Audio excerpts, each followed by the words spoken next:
R and B. Russ, and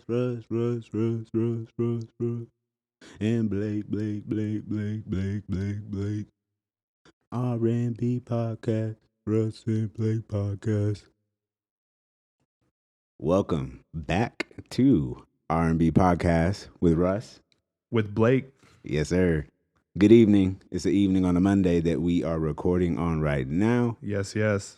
I had me a long day, but I am so thankful to be ending my day doing this. We got to thank God for this opportunity, as always. And I appreciate Russ being able to take the time out on a school night to get things done because we got some important stuff to talk about. And For sure. of course, we're going to tie in all these concepts that we've been talking about so you can build your conceptual framework and power. Power. Sometimes it sounds evil, doesn't it? Yeah. There's a stigma attached to the word power, but everybody wants to be powerful. It just depends on your perspective of what that means. So we are going to break it down for you today. You got anything to put on that? You know, I would like you to touch on how did you transition from having a difficult long work day, to putting yourself in the state of mind to be able to move on and produce something else that you're passionate about. Yeah, because that in itself is a power. Some people aren't able to do that. I talk about all the time. I try not to let myself have a bad day. We can have bad minutes, bad hours, a bad stretch of time. I'm going to do something to make sure that this was a good day for me. So, I was at the hospital all day, and I won't go into the details of this code situation, but it was a not pretty picture. And I didn't even think I was going to have to work today. And then so going into that situation first thing in the morning at 7 a.m. was very difficult for me. And I didn't get really a chance to process it the way that I would prefer. And that's happened to me in the past. And, me coming out of work, I actually got to leave about an hour and a half early. And shout out to my supervisor for that, because I had transferred my patient, didn't have anybody to take care of at that time. And I usually don't get to see the sun when I get off work. And that in and of itself, I was so appreciative of, because after having that tough day, it is tough just coming out of the hospital into the darkness and then going on about your night and then going to bed. So I was very glad that I was able to be re-energized, it felt, as I came out into the sunlight and was kind of able to take a deep breath of fresh air and then call my wife on my way home. And then I get home and I see my beautiful daughter and put a smile on my face and get reminded of all the things I have to be grateful for, right? And then I had the opportunity to enjoy a meal with my wife because I got home early and the baby was still up, which doesn't usually happen when I get off work from the hospital as well. And then I come over and do this with my boy. And it's so easy to remember. Life is beautiful. I already remember that because, when people lose their lives, it does make me appreciate mine so much more. And, it is a power to be able to think about life the way that you want to think about life, not the way that other people are trying to paint the picture for you, right? Because there's a lot of negative images about what reality is. But, Maddie was telling me, oh goodness, I don't want to butcher this quote. She said, she heard a quote that your personality is a product of your personal reality, right? That's real. So you develop what your reality is, and that's going to be your personality. And I have this reality that I've developed, that the world is beautiful and it's here for me, it's here for the taking, and that I have these power to do the things that I want. And that energy is very easily felt by the people around me. Man. And I used to feel like it was almost conceited or cocky to even admit that out loud, but people tell me all the time.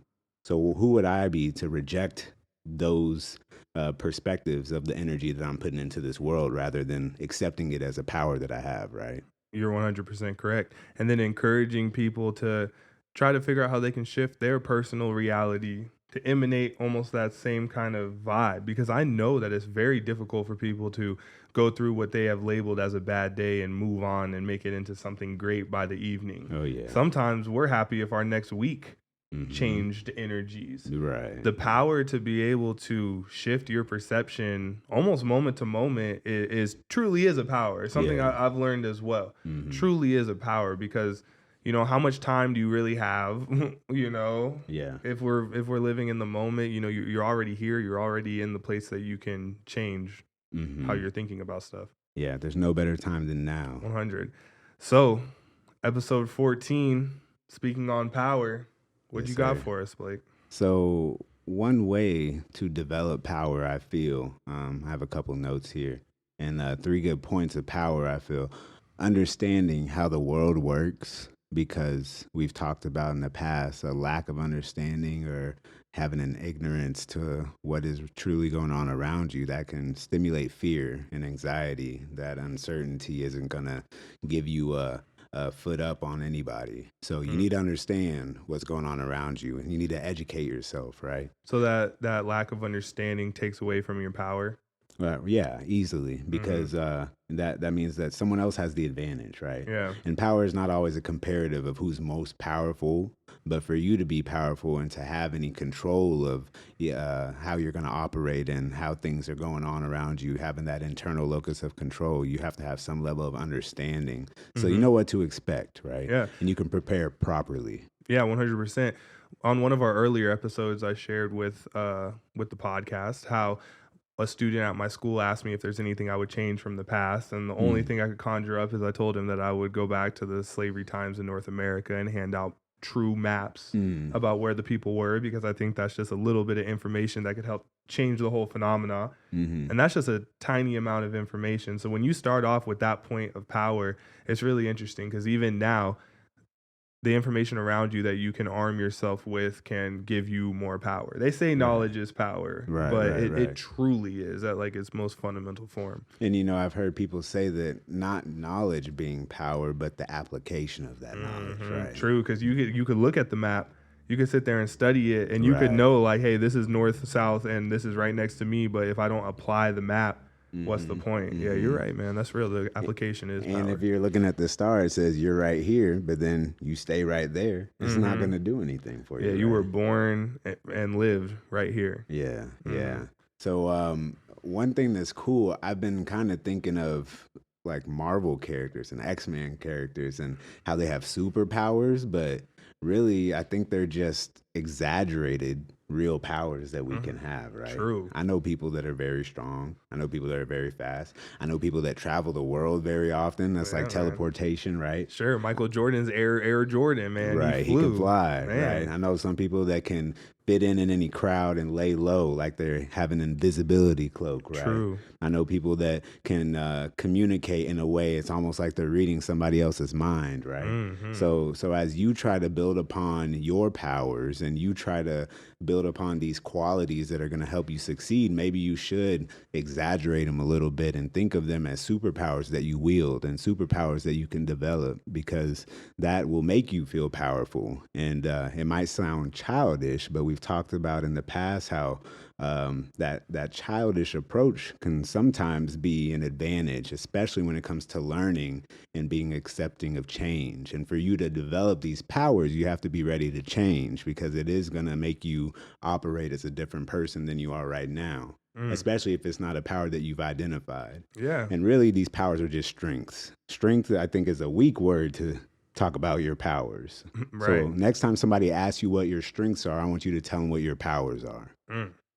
Now, second point I would like to discuss regarding power, imagining how you want the world to look.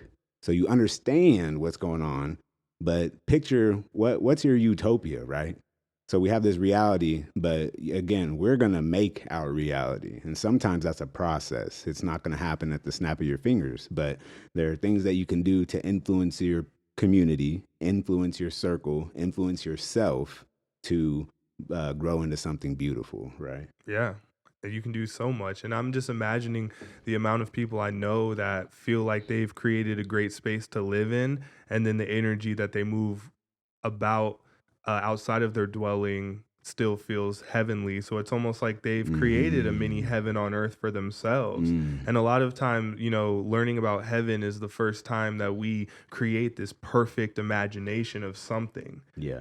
And then you hear people say, "Oh, heaven's on earth." Well, Mm. your perception of what can be your best life, you can manifest here on earth. So, Man. I mean, without getting too like metaphoric or abstract, that is something that just makes sense. Yeah, no, I love that. I love that so much because just 2 days ago at work, I heard someone talk about, there's so much chaos and the struggle is constant, right? Everybody has things that they battle with on a daily basis. And she was talking about the idea of maybe we've all already lived this beautiful life and we're in hell right now. And I Mm. was like, whoa. You can be. Yeah, you can I be. was like, that is not my reality. That was so Bruh. dark. I was like, wow. Yeah, And it had yeah. me thinking for a second. I was like, Nah, it nah, doesn't nah. resonate with any part of my being. Like, No, no, because mine's too beautiful for this to be yeah, hell. man.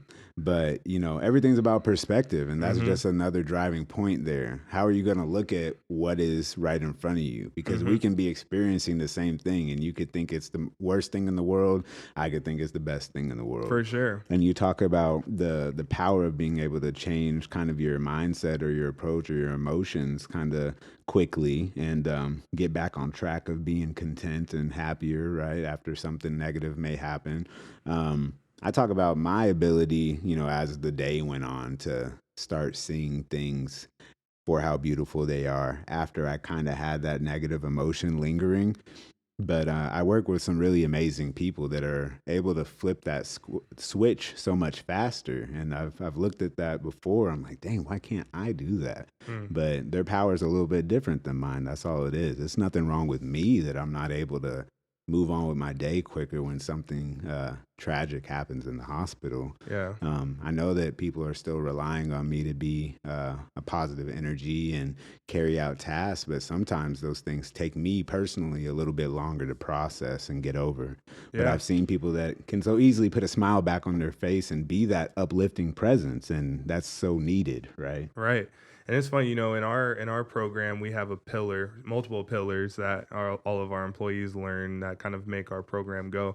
And our first one is making it student first, student oriented. Like all the decisions you make need to be for the betterment of the student and their Right. therapeutic process or whatever is best for them in that moment. So sometimes if you do go through a very heightened emotional situation, at least in that setting and in your setting as well, it could be so traumatic for everyone involved, but sometimes it can be clinical to be like, if I hold on, the next person I work with might have a detriment in my Mm-hmm. process of working Mm-hmm. with them. You know what Yeah. I'm saying? Like it Yeah. Yeah. almost Yeah. becomes the next person focus like instantly. And Right. and it can be hard because you're like, whoa, like, but what about what just happened? But it's like, but what Mm-hmm. about what might happen next? Yep. And if we're still here, it's like they might not get our full service. Mm-hmm. It's really weird because I feel you. I work with people too that boom, boom. It's almost like so professional. And I'm just like still trying to process what did we just see? Right. Yeah. And that comes with experience. It And does. um, again, it takes a special person to be able to develop that power, right? Not Mm, everybody's able to do that. no. And especially when, certain things are a lot milder in comparison to others. And we Yeah. both have jobs where some of the things that we see are kind of traumatic. And it's hard to get that image out of your head, right? But Mhm. somebody that may have a desk job, for instance, and they're on a computer all day, they might have a stressful moment where their computer's not working, Mhm. right? And it could feel like the end of the world to them. They might have a deadline to reach, and it's just the perspective of that situation, right? And some Mhm. people, that's going to ruin their week that their computer was messing up for one day. And then other people are going to get the computer fixed or go find another computer to use or find a way to complete that task without the technology being of assistance. Somebody's going to make that work for them and benefit from that situation because there they are being resourceful and they know how to plan for the next time that may happen again, right? Totally understand. I Hmm. love the second point, the power in imagining the world as you want to see it. Yeah, it takes imagination a little Yeah, bit. true. Yeah. So number 3, you got to make it happen. Mm. How are you going to put it into play?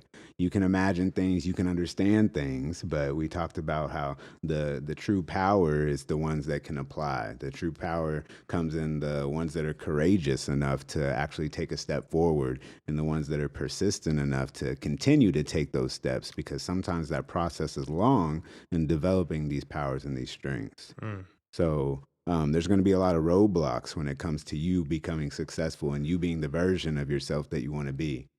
Some people are going to deliberately try to slow you down, and other people won't realize it. And along the way, there will be unfortunate events that you have to deal with as well. And the people that are able to persevere through those things, those promised things to happen, because there's no smooth journey when it comes to the true success that you're going to be searching for. Those people are going to always feel better after the fact, and they're going to feel more confident when they come up on that next hurdle, and they're going to feel more powerful because they are continuously showing themselves that they're capable. And if you're listening to this today, I want you to realize that you are capable. And that's not because you're listening to this. That's not because I'm talking to you. That's just because you're a human being. And somebody that's done all the things that you're dreaming of doing, they're a human being too, Man. the same exact way. We talk about some people having more resources than others, some people inheriting things that give them an upper hand.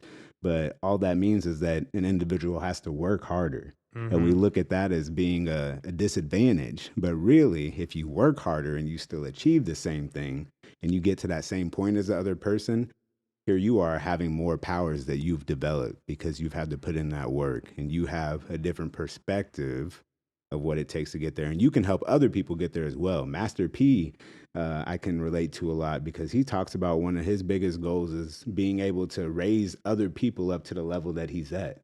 And he talks about that in finances, but he also talks about that in his spirituality as Mm. well. And that's something that I really can aspire to do myself, because the spirituality that I've developed over this time, I feel like that in itself is a power. Oh man. And a lot of people are not aware of their spirit, and a lot of people have trouble developing that spirituality. But mine feels very strong, and I'm so grateful for that.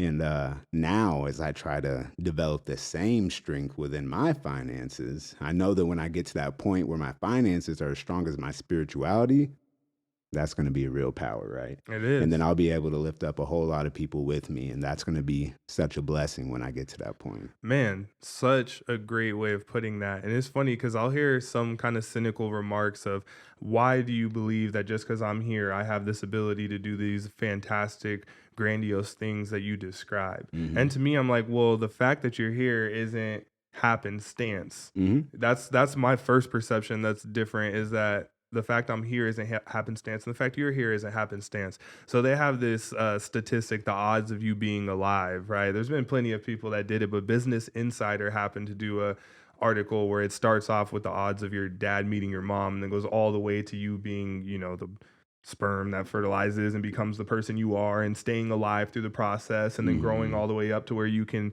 conceptualize and hear stuff, right? So this gets to 1 in 10 to the 2,685,000th power is the statistics that you're alive, able to hear these things and talk and walk. When That's I a hear lot of that, it's zeros. way more than the probability of winning $1 billion in the lottery, way more of all these other things that we see statistically as being something great. Right. It's the fact that you're even alive. So with that being said, what does that mean for what your mind is? What does that mean for what your ability to actually be like creative in this environment and Yeah. make the energy that you feel is righteous or important happen? Yeah.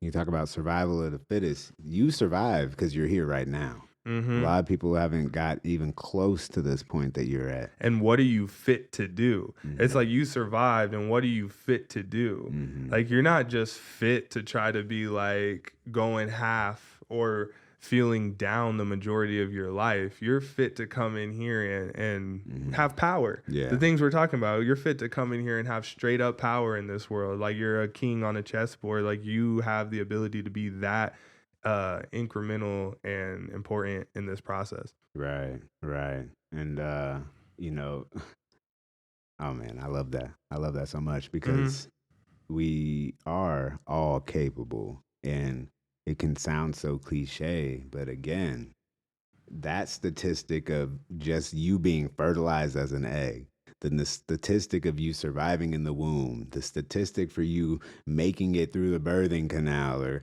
taking that first breath or making it to the age 1, making it through teenage years, like you've continued to beat the odds.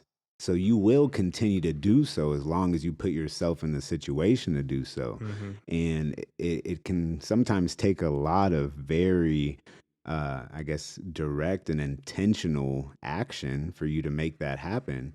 But with some organization and some routine and some motivation and some consistency, I guarantee whatever it is you think that is out of your reach, it'll be staring you right in the eyes before you know it.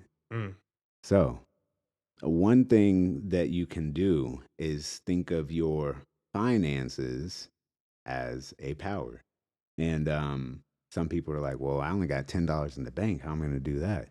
Well, the way that you manage those finances may be your power, right? And that's what's going to take you to a level that you would prefer to be at financially. Mm. And I was showing Russ a book that I have called Powernomics. And to put that word power and economics together, I think is important because we've all seen a lot of economic activity that might not necessarily feel powerful. But, you know, us as United States, we do have a powerful stance in the global economy.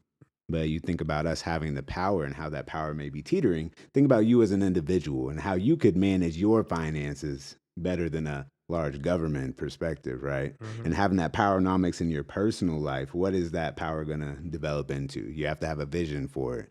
So you make that power into how you manage your finances, how you manage your life, and how you manage your time. Because time is money, but it's not because we sell our time for money, but it's because we invest that time. Mm. And so you're going to invest that time, and then that investment is going to reap rewards and however you want it to be because you decide where that time is going to be invested. Yeah. Right. Mm-hmm. And then in turn, I think something kind of important to talk about if you're going to talk about power and money, the wealth gap. There's a wealth gap in America between classes, and I heard a guy called the well or what does he call himself? I sent you that video, huh? Yeah. What's his No, name? Wall Street Wall Trapper. Street Trapper. Yeah. There we go. He was talking about how he's not interested in closing a wealth gap because the race is there's already a head start, right? And so what you can do is look at your situation and see how you're going to get as far as you can without comparing because to close a gap comes with comparison. So that's what I'm looking at as an individual, building the power of this individual, building the power of my financial institution and not comparing to what's going on around me, not feeling like I'm a victim, not feeling like I'm not capable of getting to where I want to go just because somebody else had a different path to get there. Mm-hmm. Right. There's a lot of power in that. Mm-hmm. Yeah. So as you analyze your situation, I think that it is in everyone's best interest to look at you as a lineage, right? You have to take into consideration the effort that's been put in before you, those experiences that came before you, of course, what you're experiencing right now, but how you're going to make this experience benefit those that come after you. Mm. And not everyone wants to have a family, but you know, me personally, I think of that as my family tree. But even if you're not going to have a family, you don't want to get married, you don't want to have a kid, something like that, you're still going to affect the people around you. And I would expect you to think that you're going to leave some type of legacy, right? Mm. So the easiest way for you to leave the legacy that you want, and you might not have a very accurate picture of what that may be, but I'm sure you want it to be positive in a way. So you need to be developing these powers so that you can get to a point where you're making generational interventions. People talk about generational wealth. One thing that I like to promote is generational health. Because you, as an individual, if you do plan on having a wife or a husband or having kids, you taking care of yourself is going to make it easier for the people around you to take care of themselves or for you to take care of them.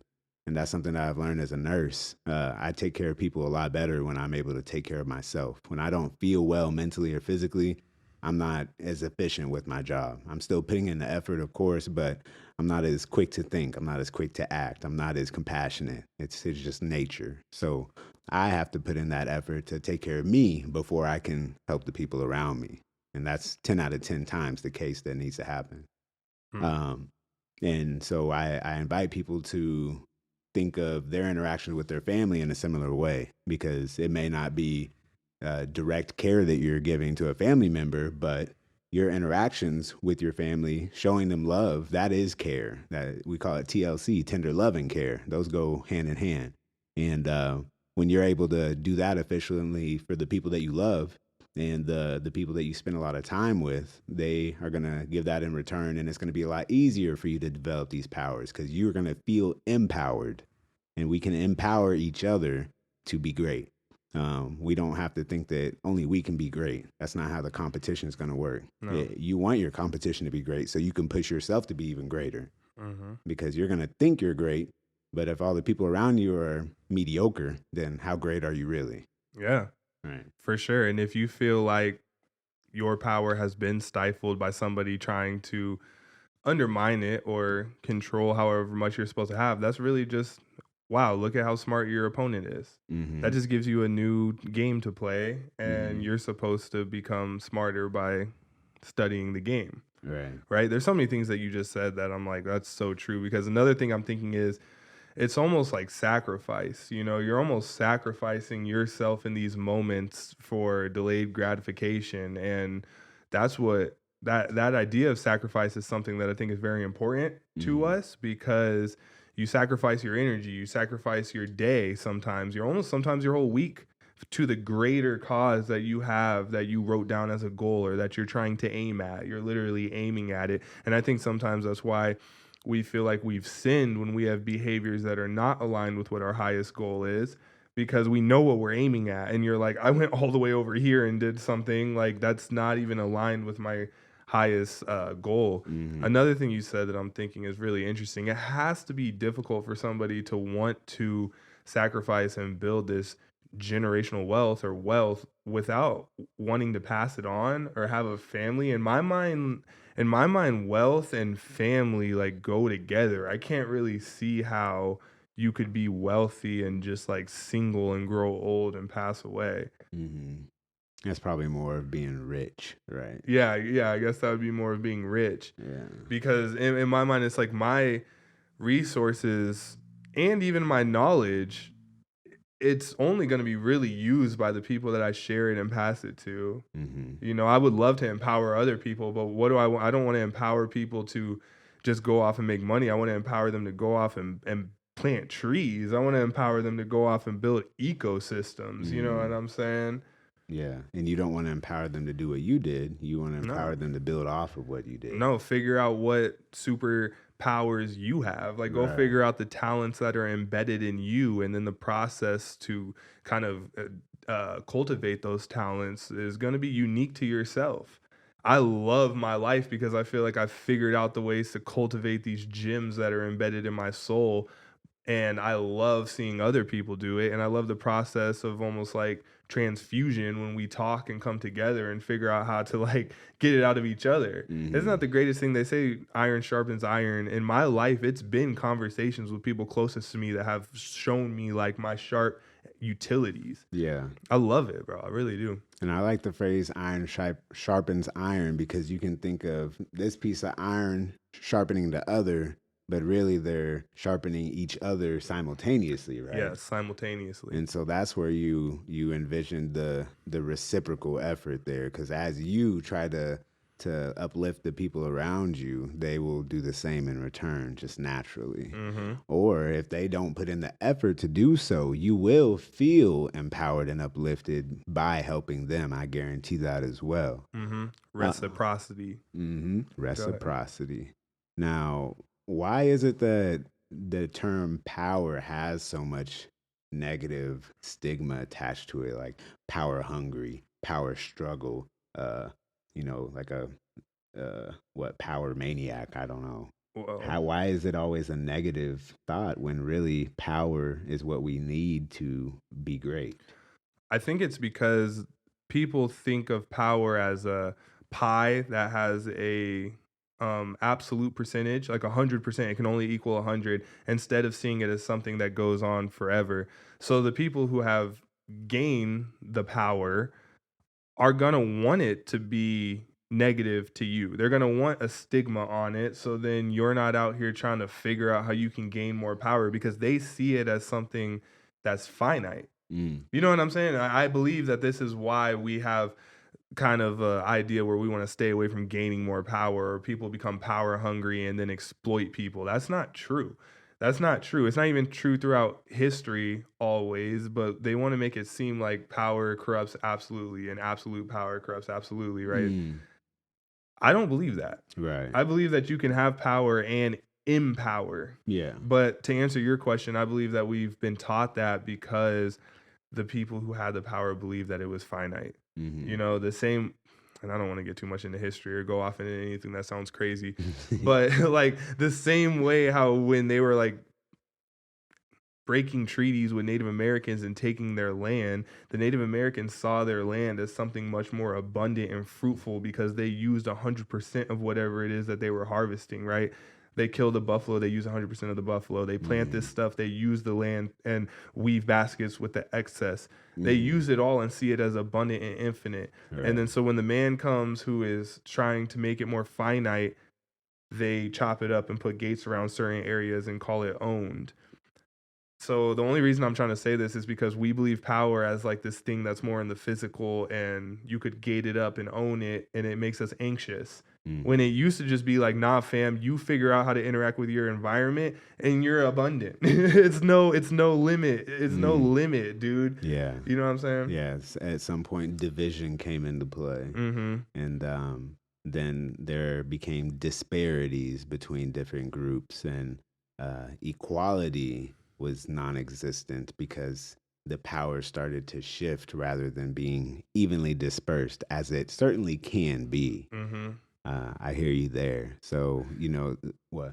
I was gonna say, and honestly, any time where you find like anxiety or the feeling of unease, I think you're usually gonna it's gonna be peeled back and you're gonna see it's like rooted in the wrong thing. You Mm-hmm. know what I'm Oh saying? It's yeah. gonna be like its origins are in the right place because it's Yeah. making people uneasy, whether they understand why or not. You Yeah. know, That's usually in hindsight, right? it's all yeah, it has to be right. Mm-hmm. Nobody's all knowing. We don't know. But Yeah. that's why reflection is so important, because you will have those times where you look back and you're like, what was I doing? Hmm. And that in itself can be empowering, because then you can acknowledge how you've truly grown and make sure that you're not acting in that questionable manner that you've recognized. Yeah, or like imagine somebody who got pickpocketed. Imagine someone who got pickpocketed.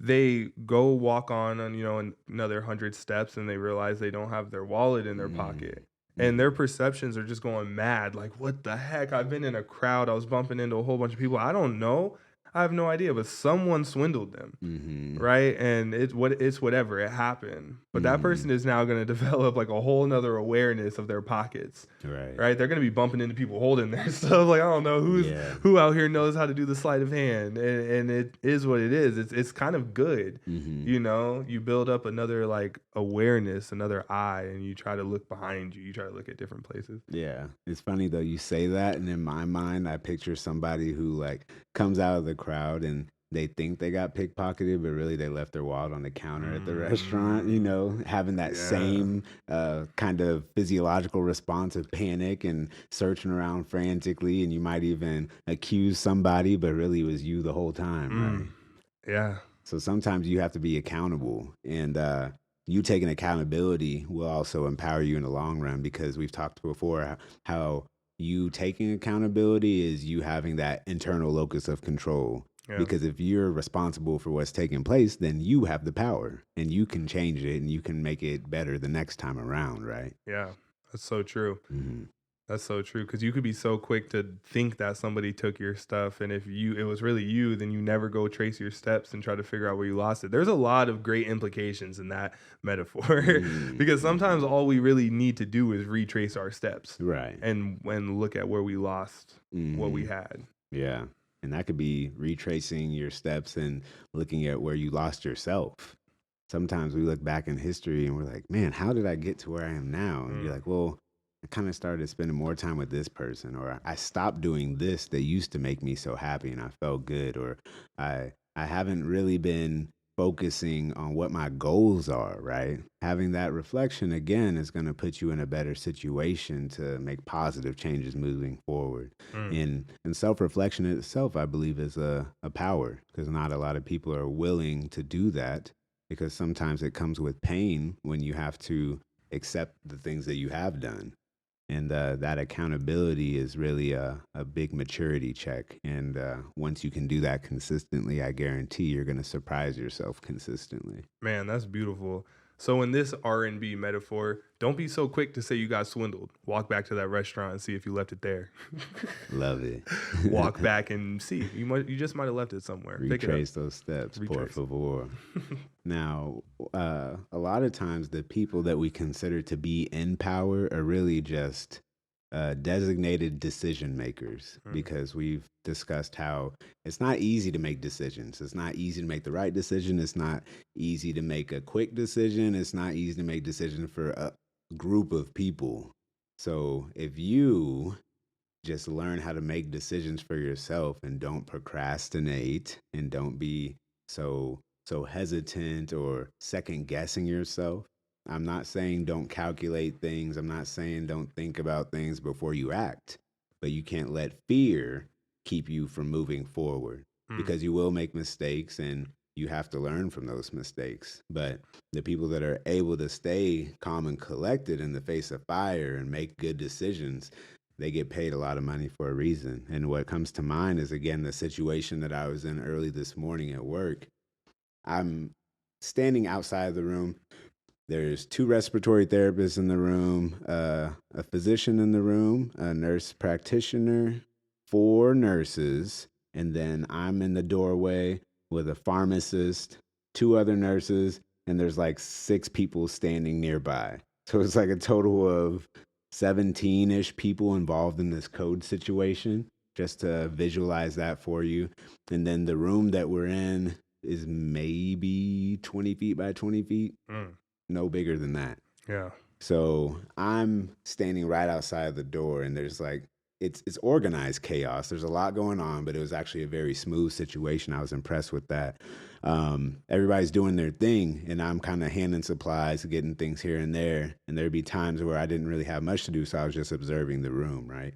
And then so I see to my right, there's a girl with it's a Belmont rapid infuser. We're doing mass transfusion. This patient got like 30 bags of blood. And then over to the other side, they're hanging medications, and somebody's on the computer, and somebody's writing down everything that's going on. And then I see the doctor at the head of the bed, Mm. and he's the attending physician, and he's running the show, right? He's the decision maker. He has the power. He's kind of uh, orchestrating everything that's going on. And I was just so impressed by I was maybe analyzing him too much, because I was like, man, he's calm. And he had the same expression. He's always like same expression on his face, which I used to kind of be intimidated by that. But then seeing him in this situation and having that same expression, I'm like, oh yeah, he's ready for battle. Mhm. He's ready to go. He's ready to make decisions, and he knows that he needs to stay cool in those situations. So he's staying cool all the time. And I can tell that he's making a conscious effort to do so.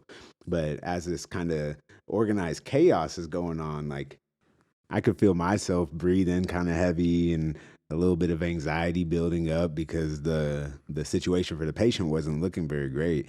But the doctor, he looked like he had no bead of sweat on him, no bit of anxiety in him, and he was ready to rock. And seeing him like that made me more comfortable in the situation. Mm. And that is a hallmark of a great leader. And I was very appreciative of him operating in that way, because I was doing my thing. Everybody was doing their thing. It was actually a very smooth code once again. But I believe a lot of that has to be attributed to his leadership and his ability to maintain that image of being the one who has the power. Mm. And some of us are again intimidated by power because I've had a certain perspective of him before, but once you realize the purpose and the intention of that power, maybe that'll change your perspective. So, we it ended up being over an hour that we were in this code situation, and I tell you, his demeanor didn't change the whole time.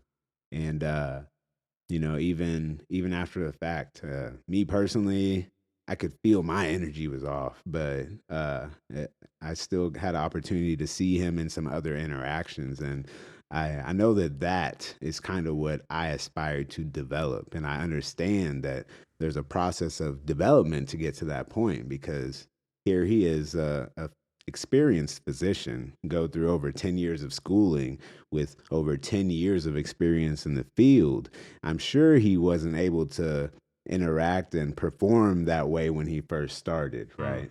And Yeah. so understanding the process and then again seeing where people are and understanding that your journey may be different, but you are capable of getting to that point as well.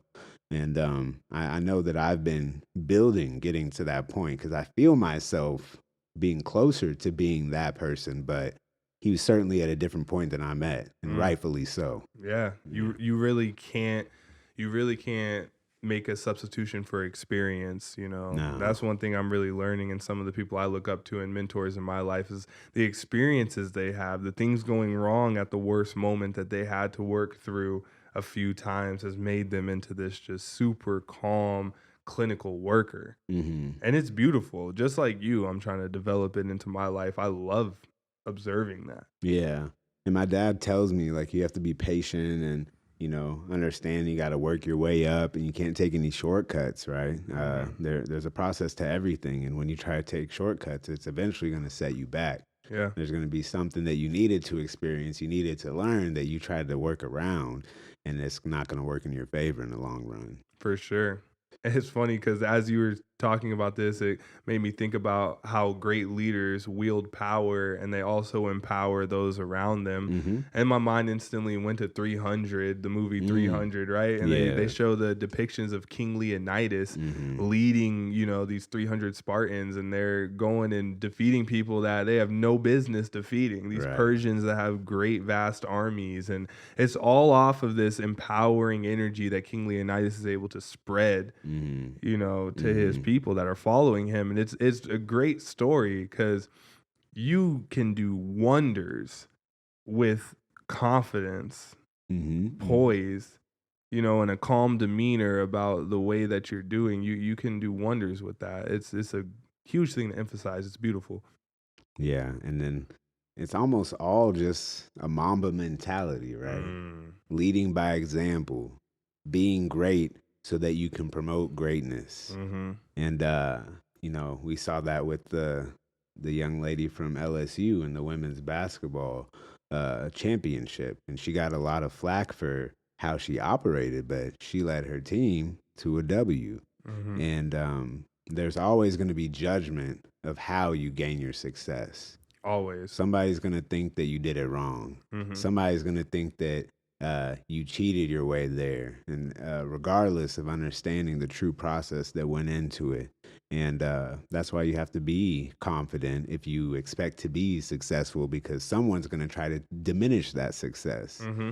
And you might be in a situation where you are successful, you've accomplished these things, but you're listening too much to the opinions and you don't even recognize or appreciate the success that you've had. Yeah, and some people may try to inflate your perception of the true talents that you have, right? Like they Yeah. could try to make you think you're ready for this moment that you actually Mm. have not been trained for, and it can make you fall. It can make you plummet in your progression, Why do you think someone may do that?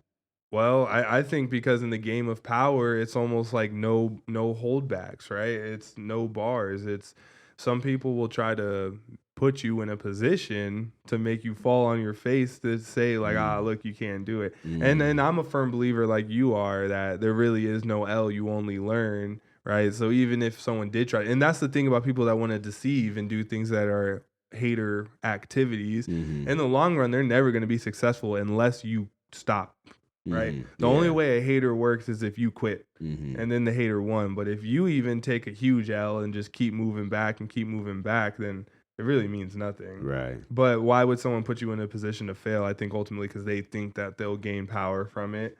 Well, I was asking why someone may give you like a false inflation. Oh yeah. Yeah. Yeah, to try to, it's that story of making you go on stage with the wrong routine and everyone else is doing it. It's like in the movies, where they try to humiliate people by giving them the wrong information and making them go perform. Yeah. And it usually makes that character never do it again, or they're Right. so embarrassed that they don't want to come back, and then the hater wins, Now, what about someone whose perspective of you may be inflated and they truly believe that you're at a level that maybe in your reality you're not at? I understand. I'm thinking like if we're both from some small town. Because but a lot of people they'll kind of deflect compliments, right? Somebody's like, oh, like you're so pretty, or you did this, and people are like, oh no, and they try to shrug it off, or wow, you did a great job in that presentation. You're like, I guess so, like I thought I could have done better. If other people see you as being elevated, don't you think that you should kind of acknowledge that and use it to motivate you? Yeah, I understand that for sure. Because it is true. If somebody might not know what's great and they're calling you great, it can feel good. But I think that that's like the power of knowing what circles you need to put yourself in. Because you should be able to be genuinely judged. Yeah. I could go hoop with somebody that only plays at the Phoenix YMCA, and they'll be like, wow, you're so great. But if I get around the Suns, they're going to be like, fam, you're not that. So it's all about the power of making sure you have people around you that can rightly critique you. Yeah, you got to be in the right room. Yeah, and then not be afraid to be in the right room. Because if you are afraid to be in the right room, you're afraid to succeed. Right. And I've had to face that in my own walks where it's like, wow, now I'm going around a whole bunch of masters and they put a spotlight on me to watch to see if I can have the ability to do the things I say I can do. And they know every little move. They know what's correct to do. But then you also have your individuality of how you're going to take what they've mastered and make it your own if you're going to master it. So it goes off on a lot. But to answer your question, you got to put yourself around people that know. Right. And then you have to build that confidence in your individual time, right? The confidence isn't going to be built amongst other people as they're giving their 2 cents. Like you have to be confident in your own actions, on your own accord, with your own thoughts and your own analytics. And then you can kind of decipher between the input that other people give you. And then you'll have a more accurate depiction of whether or not somebody is giving you a genuine inflation or a genuine analysis or trying to block your shine, whatever it may be. You being confident and consistent in your operations, their opinion doesn't really matter, right? But you're going to choose whether or not it matters to you. So it can either elevate you or bring you down, and I choose to deflect the things that are going to bring me down and absorb the things that are going to help me elevate. Yeah, one of the coldest moments I ever had with a coach and a team was when I was in high school. Our head coach got us all in a room and he got out a marker and he was like, let me know everybody who is going to give you an opinion about your role on this team and how you played. Go. And we're all, our barbers, our brothers, our dads, our homies, our girlfriends, we're just sitting here naming off everybody who's going to have an opinion about what's going on. And, he wrote everybody down and he's like, who's in this room with us? And we look around and say, it's just us. So it's like, all right, cool. So we know what to focus on. Yeah. We know it's our opinions on what's happening that matters if we're going to be great. It's only our perception about what this ship is doing and not about who wrote about you in the paper. It's not about any of that. It's about what we feel about it. Because what did Rick Ross said? You weren't with me shooting in the gym, right? Yeah, for sure. You weren't with me shooting in the gym, and it's important to know that, but because you can't lie about who was with you. But then it's important to know like who should matter in this, in our critique, and who's going to tell me about what I'm doing. Right. Right. No, that's real. That's a good point. Really real. And there's power in that. That's power in being able to identify who you want to let in to almost to your thoughts, who you want to like let gain entrance into your inner realm of thoughts to Hmm. give you an opinion about what you're doing. In my mind, it's a privilege if I take your thoughts into consideration because I hold my own thoughts to such a high esteem. You're right. You know. 100%. Because I've had people tell me things where it's like, okay, cool, go on Hmm. about my day. But Yeah. then there's certain people like I am really excited when they decide to share their opinion with me because I know how genuine they are and I know how they operate and how confident they are. And I also know that they've been vulnerable with me and me having an understanding of them and them being interested in understanding me. I respect that a lot. Mm. And then so those are the opinions that you should take to heart and you should try to analyze. And of course, you have some discernment there, and you can't just only ride on that and expect that to be your motivation. But at the same time, it can be a blessing to acknowledge that there are people that think of you in such a high regard. And that as you think of other people in that same way, those are the people that you need to spend your time with. Those are the people that you need to be in the room with, right?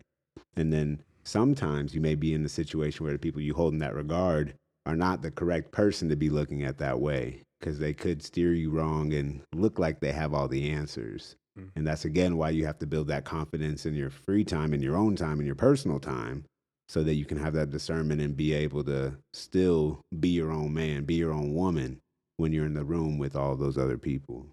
Yeah, man, that's motivating. Just motivated in my own life. I'm sitting here just thinking like, man, Yeah. there's so much more ways to be great and so Yeah. much more fear to face. So many more things to remove fear and go do. Yeah. And so I hope this motivates everyone that's listening to this because, again, power is not evil. Power in the wrong hands, sure. But, Spider Man quote, with great power comes great responsibility. Mm, And some people want to be powerful, but they're not responsible. So I think that's where the problem comes into play. for sure.